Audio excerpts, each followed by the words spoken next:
அன்பின் பிதாவே, இந்த காலை வேளைக்காக உமக்கு நன்றி செலுத்துகிறோம்.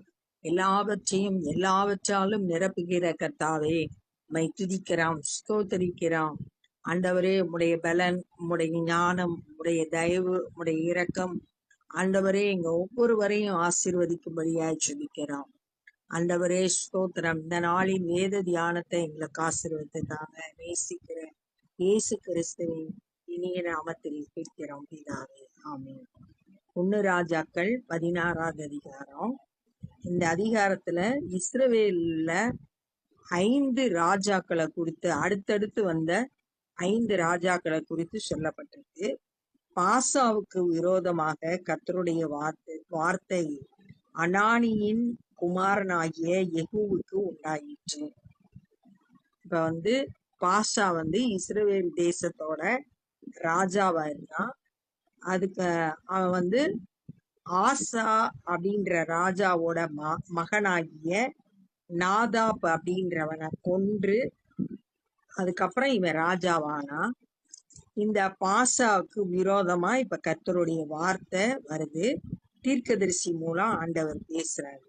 நான் உன்னை தூளில் இருந்து உயர்த்தி, தூள்னா டஸ்ட், ரொம்ப எளிமையா இருந்த உன்னைய நான் உயர்த்தி உன்னை என் ஜனமாகிய இஸ்ரவேலின் மேல் தலைவனாக வைத்திருக்கையில் நான் தான் உன்னை புழுதியிலிருந்து தூக்கி ராஜாவாக்கினேன். நீ யெரொபெயாமின் வழியிலே நடந்து என் ஜனமாகிய இஸ்ரவேல் தங்கள் பாவங்களால் எனக்கு கோபம் உண்டாக்கும்படி அவர்களை பாவம் செய்ய பண்ணுகிறபடியினால். ராஜா கரெக்டா இருந்தா ஜனங்களும் கரெக்டா இருப்பாங்க. ஆனா இவன் இஸ்ரவேலின் ராஜாவாகிய யெரொபெயாம் எப்படி நடந்தானோ, அவன் என்ன செஞ்சான்? 2 பொன் கன்று குட்டிகளை செய்து தான் மற்றும் பெத்தேல்ல வச்சு இஸ்ரவேல் மக்கள் கர்த்தரை விட்டுட்டு அந்த கன்று குட்டிகளை வணங்க செய்தான், பாவம் செய்ய வைத்தான், தேவனுக்கு கோபம் உண்டாக்கினான். அது போல நீயும் எனக்கு கோபம் ஊட்டின அப்படின்னு சொல்லிட்டு பாசா ராஜாவை பார்த்து கர்த்தர் சொல்றாரு. இதோ நான் பாசாவின் பின் அடியாரையும் அவன் வீட்டாரின் பின் அடியாரையும் அழித்து போட்டு உன் வீட்டை நேபாத்தின் குமாரனாகிய யெரொபெயாமின் வீட்டை போல ஆக்குவேன். யெரொபெயாமோட வீட்டை குறிச்சு 1 ராஜாக்கள் 14வது அதிகாரம் 11வது வசனத்துல ஆண்டவர் என்ன சொன்னார்னா, யெரொபெயாமின் சந்ததியாரில் பட்டணத்தில் சாகிறவன் நாய்கள் தின்னும், வெளியிலே சாகிறவனை ஆகாயத்து பறவைகள் தின்னும் என்று கர்த்தர் இதை உரைத்தார் அப்படின்னு சொல்லிட்டு சொல்லப்பட்டிருக்கு. அதே மாதிரி உன்னுடைய சந்ததியும் இருக்கும். பாசாவின் சன்னதியில் பட்டணத்தில் சாகிறவனை நாய்கள் தின்னும், வெளியிலே சாகிறவனை ஆகாயத்து பறவைகள் தின்னும் என்றார். இவன் ஆண்டவருக்கு பிரியமில்லாத காரியங்களை செய்தபடியால் சந்ததி அவனுக்கு பின் வரும் சந்ததி பாதிக்கப்படும்.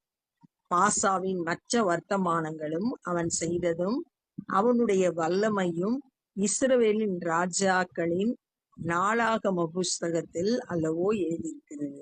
அவங்க என்னென்ன செய்தாங்க, எப்படி நடந்துக்கிட்டாங்க, அவனோட வல்லமை எப்படிப்பட்டது, இதெல்லாம் நாளாகம புஸ்தகத்துல எழுதியிருக்குதான். முதல் ராஜா இந்த அதிகாரத்துல இஸ்ரவேலின் முதல் ராஜா.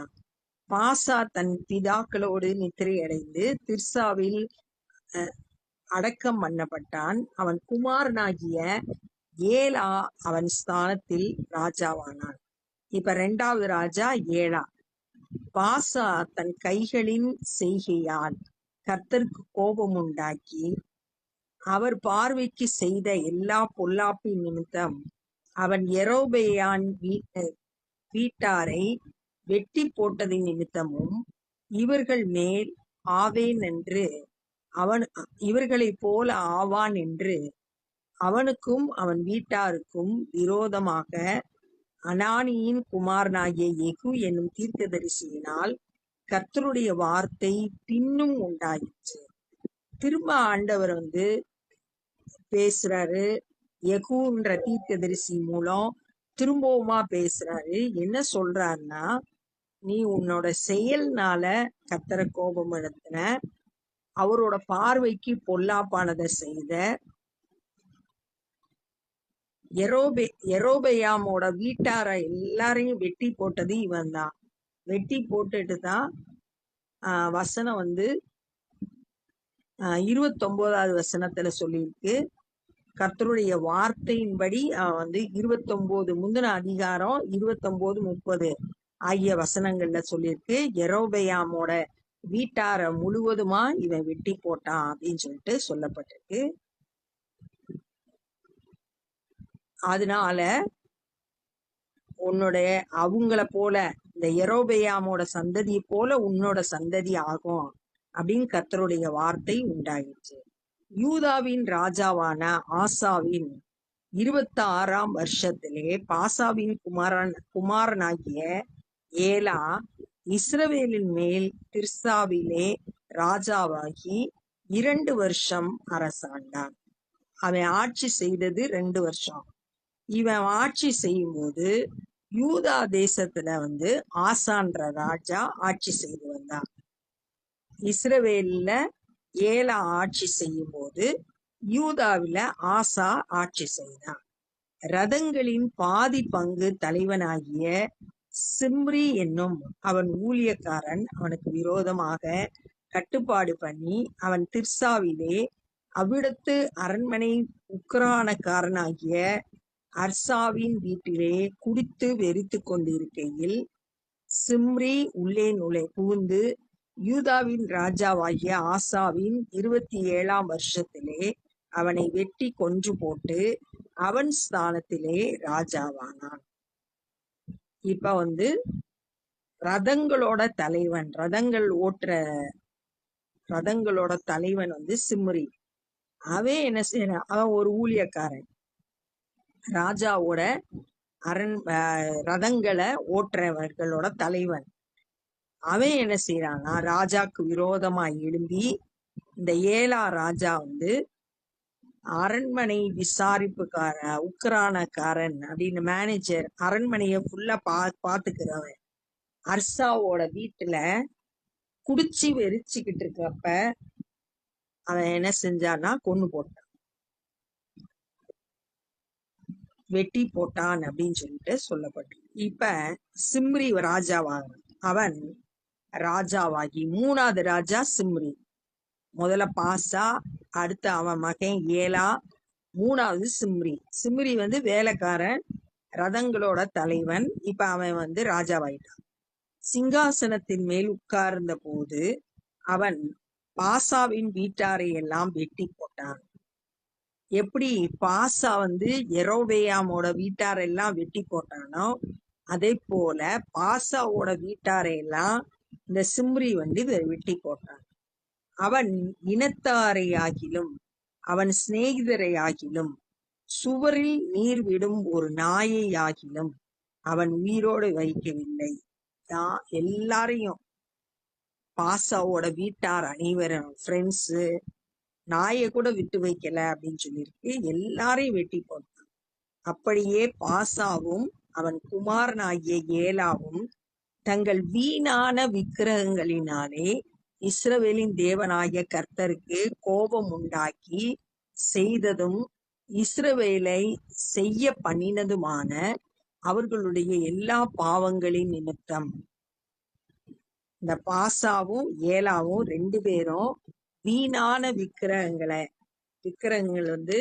கண்ணிருந்தும் காணாது, வாயிருந்தும் பேசாது, காது இருந்தும் கேட்காது, அப்படிப்பட்ட வீணான விக்கிரகத்தை வழிபட்டு ஆண்டவருக்கு கோபம் உண்டாக்குனதுனால அவங்க மட்டும் செய்யல, இஸ்ரவேலின் ராஜாவா இருந்ததுனால ஜனங்களையும் செய்ய வச்சாங்க, விக்கிரகத்தை வணங்க வச்சாங்க. அது ஆண்டவருக்கு பிரியமில்லாத காரியம். அப்ப அதன் நிமித்தமும் கர்த்தர் தீர்க்கதரிசி ஆகிய யெகூவினால் பாசாவை குறித்து சொல்லி இருந்த அவருடைய வார்த்தையின்படி சிம்ரி பாசாவின் வீட்டாரை எல்லாம் அழித்து போட்டான். யெகூ மூலம் சொல்லப்பட்ட மாதிரி 4வது வசனத்துல உன்னோட சந்ததி இப்படி ஆயிரும் அப்படின்னு சொன்ன மாதிரியே கர்த்தருடைய வார்த்தையின்படியே சிம்ரி பாசாவோட வீட்டார் எல்லாத்தையும் அழித்து போட்டான். ஏலாவின் மற்ற வர்த்தமானங்களும் அவன் செய்தவை யாவும் இஸ்ரவேலின் ராஜாக்களின் நாளாகம புத்தகத்தில் அல்லவோ எழுதியிருக்கிறது. அந்த ஏலாவை பத்தியும் நாளாகம புஸ்தகத்துல எழுதியிருக்கு. யூதாவின் ராஜாவாகிய ஆசாவின் 27ஆம் வருஷத்திலே சிம்ரி திர்சாவிலே 7 நாள் ராஜாவாய் இருந்தார். இந்த சிம்ரி ராஜாவாய் இருந்தது மொத்தம் 7 நாள் தான். ஜனங்கள் அப்பொழுது பெலிஸ்தியருக்கு இருக்கிற கிபத்தோனுக்கு எதிராக பாளையம் இறங்கி இருந்தார்கள். இஸ்ரவேல் மக்கள் பெலிஸ்தியருக்கு விரோதமா யுத்தம் செய்ய போயிருந்தாங்க. சிம்ரி கட்டுப்பாடு பண்ணி ராஜாவை கொன்று போட்டான் என்பதை அங்கே பாளையம் இறங்கி இருந்த ஜனங்கள் கேட்டபோது இஸ்ரவேல் எல்லாம் அந்நாளில் தானே பாளையத்திலே படைத்தலைவனாகிய உம்ரியை இஸ்ரவேல் மேல் ராஜாவாக்கினார்கள். யுத்தத்துக்கு போன இடத்துல இவங்க கேள்விப்படுறாங்க, சிம்ரி ராஜாவாயிட்டான்னு கேள்விப்பட்ட உடனே அவங்களோட படைய நடத்திட்டு போன படைத்தலைவனான உம்ரிய தங்களுக்கு ராஜாவாக்கிட்டாங்க. ஜனங்கள் எல்லாம் சேர்ந்து இப்ப 4வது ராஜா உம்ரி. இந்த உம்ரிய ராஜாவாக்கிட்டாங்க. அப்பொழுது உம்ரியும் அவனோடு கூட இஸ்ரவேல் அனைத்தும் கிபத்தோனில் இருந்து திர்சாவை முற்றுகை போட்டார்கள். திர்சாலதான் ராஜா இருப்பான், தலைநகர் அதான். அப்ப அந்த இடத்துக்கு அந்த பட்டணத்தை போல முற்றுகை போட்டாங்க. இந்த உம்ரியும் அவனோடு கூட இஸ்ரவேல் ஜனங்கள் எல்லாம். பட்டணம் பிடிக்கப்பட்டதை சிம்ரி கண்டபோது அவன் ராஜாவின் வீடாகிய அரண்மனைக்குள் பிரவேசித்து தான் இருக்கிற ராஜ அரண்மனையை தீ கொளுத்தி அதிலே செத்தான். நல்ல சரியா மாட்டிக்கிட்டோம், இனி தப்பிக்க முடியாது அப்படின்றத அறிந்த உடனே சிம்ரி அவனா என்ன செஞ்சான், முடிவெடுத்தான். கர்த்தர் தன்னை ராஜா வாக்குனாரு அப்படின்ற நம்பிக்கை அவனுக்குள்ள இல்ல. ஐயோ நம்ம மாட்டிக்கிட்டோம், இனி ராஜாவாய் இருக்க முடியாது அப்படின்றத அறிந்த உடனே தானே தன்னுடைய வாழ்க்கைய முடிச்சுக்கிட்டான். இது தவறான காரியம். அவன் தீ கொளுத்தி அதிலே செத்தான். அரண்மனையை முழுசும் தீ கொளுத்தி அதுக்குள்ள விழுந்து செத்து போனான். ஆனா கர்த்தரிடத்துல வந்திருந்தா, கர்த்தரிடத்துல ஆலோசனை கேட்டிருந்தா ஆண்டவர் சரியா வழி நடத்திப்பாரு. இவன் தானா ஒரு முடிவெடுக்கிறதுனால தன்னுடைய வாழ்க்கைய முடிச்சுக்கிட்டான். இது ரொம்ப தவறான காரியம். சூசைட் பண்றது தன்னுடைய வாழ்க்கையை தானே முடிச்சுக்கிறதுன்றது பாவமான செயல், கர்த்தருக்கு பிரியமானது கிடையாது. அவன் கர்த்தரின் பார்வைக்கு பொல்லாப்பானதை செய்து யெரொபெயாம் வழியிலும் அவன் இஸ்ரவேல் பாவம் செய்ய பண்ணின அவன் பாவத்தினாலும் நடந்ததினால் கட்டி கொண்ட அவன் பாவத்தின் நிமித்தம் அப்படி நடந்தது. இதெல்லாம் ஏன் நடந்தது அப்படின்னா, அவன் பொல்லாப்பானதை செய்தான், யெரொபெயாமோட வழிகள்ல நடந்தான்.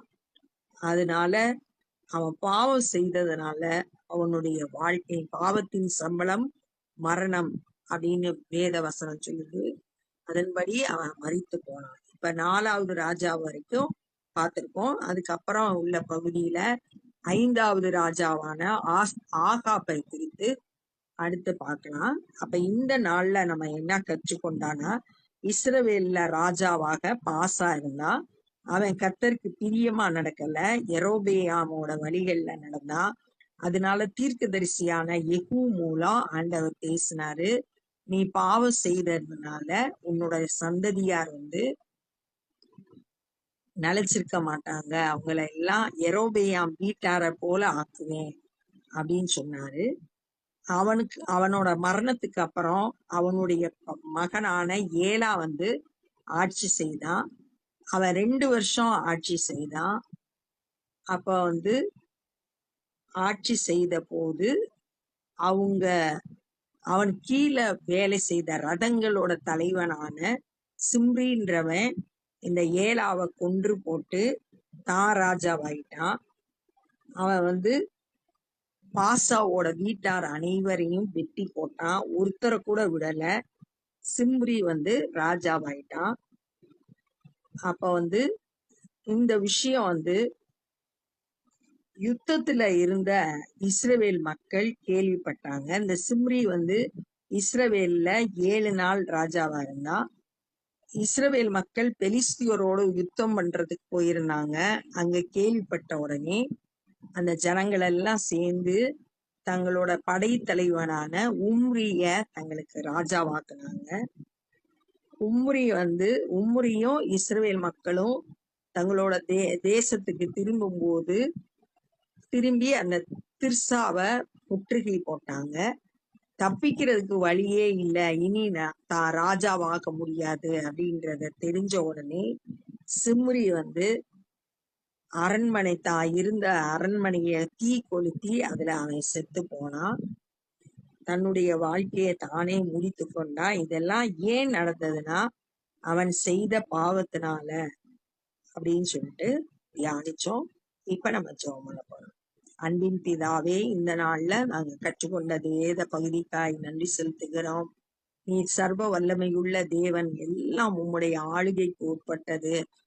ஆண்டவரே, நாங்களும் கூட ஆண்டவரே உங்களை கனம் பண்ணி உங்களை முதன்மையா வைத்து எல்லா காரியத்திலையும் செயல்பட கிருபை செய்யுங்க. எங்க சுய புத்தியில சார்ந்து கொள்ளக்கூடாது ஆண்டவரே, மற்ற மனுஷர்களை சார்ந்து கொள்ளக்கூடாது. உண்மையே சார்ந்து ஒரு வெற்றியுள்ள வாழ்க்கை வாழ எங்களுக்கு கிருபை செய்யுங்க. பிரச்சனைகளை சந்திக்கும் போது நாங்களா முடிவெடுக்காம ஆண்டவரே உம்முடைய தயவை பெற்று அந்த பிரச்சனைகளை மேற்கொள்ள கிருபை செய்யுங்க. ஞானத்தை கொடுத்து வழி நடத்துங்க. இந்த நாள்ல சுவிசேஷ பணி செய்கிற ஒவ்வொருவரையும் உடைய கரத்திலே கொடுக்கிறோம். உம்முடைய வல்லமையினால் நிரப்பி பயன்படுத்துங்க ஆண்டவரே. இந்த நாள்ல கூட தற்கொலை எண்ணத்தோடு இருக்கிற ஒவ்வொருவருக்காய் நாங்க ஜெபிக்கிறோம். தங்களுடைய வாழ்க்கையை தாங்களே முடித்து கொள்ளணும்ன்ற எண்ணத்துல இருக்கிற ஒவ்வொருவரும் உம்முடைய அன்பையும் உடைய வல்லமையும் அறிந்து உம்மிடத்துல சமாதானத்தை பெற்றுக்கொள்ள கிருபை செய்யுங்க ஆண்டவரே. நாங்களும் எங்களால் இயன்ற ஊழியங்களை செய்ய ஒப்பு கொடுக்கிறோம். நேசிக்கிற இயேசு கிறிஸ்துவின் இனிய நாமத்தில் கேட்கிறோம் பிதாவே, ஆமென். என் ஆத்துமாவே கர்த்தரை ஸ்தோத்திரி, என் முழு உள்ளமே பரிசுத்த நாமத்தை ஸ்தோத்திரி. என் ஆத்துமாவே கர்த்தரை ஸ்தோத்திரி, கர்த்தர் செய்த சகல உபகாரங்களை மறவாதே. God bless you.